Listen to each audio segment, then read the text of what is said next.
கர்த்தருக்கு ஸ்தோத்திரம். கர்த்தருடைய நாமம் பரிசுத்தப்படுவதாக. நான் 3 வருஷமா அந்த பிபிஎஸ் ட்ரைனிங்கில் கலந்துக்கிறேன். 3 வருஷமா எனக்கு ரொம்ப யூஸ்ஃபுல்லாக இருக்குது. புக்ஸு பாஸ்டர் சொன்ன மாதிரி போய் வைக்க மாட்டேன். அந்த புக்ஸை எடுத்து வச்சு டெய்லி நான் எடுத்து வச்சு ப்ரேயர் பண்ணுவேன்.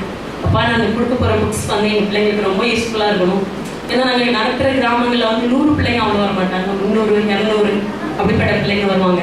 நாங்கள் சொல்லிக் கொடுக்குற எங்களுக்கு டீச்சர்ஸ் பார்த்தாது, அதுதான் ஒரு பிரச்சனை. ஆனாலும் நாங்கள் சொல்லிக் கொடுக்குற பிள்ளைங்க நிறைய பேர் இருக்கிறாங்க. அவங்களுக்கு எல்லாருக்குமே நாங்கள் ஒரு தாக்கத்தோடு நடத்தணும், ஜோமெண்ட் நடத்தணும்.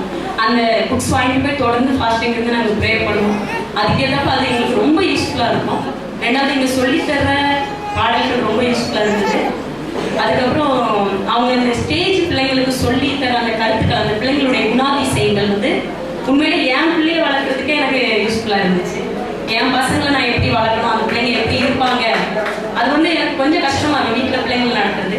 ஆனால் அது யூஸ்ஃபுல்லாக இருந்தது. அந்த ஸ்டேஜ் பிள்ளைங்களை அதுக்கு எப்படிப்பட்ட டீச்சர்ஸை வந்து பிரித்து போடணும், எந்த டீச்சருக்கு பொறுமையாக இருக்குது, பிகினர் பிள்ளைங்களுக்கு போடணும், அதெல்லாம் எனக்கு ரொம்ப யூஸ்ஃபுல்லாக இருந்தது. அவங்க புக்ஸ் ரொம்ப யூஸ்ஃபுல்லாக இருந்தது பிள்ளைங்களுக்கு. மற்ற காரியங்கள் எல்லாமே யூஸ்ஃபுல்லாக இருந்தது. அதை அவ்வளோ தூரத்து வந்து ஃப்ரீ புக் கொடுத்து எங்களுக்கு சொல்லிக் கொடுத்த பாஸ்டருக்கு நன்றி. இந்த சபை போதகருக்கு நன்றி. கர்த்தர் ஆசீர்வதிப்பார்.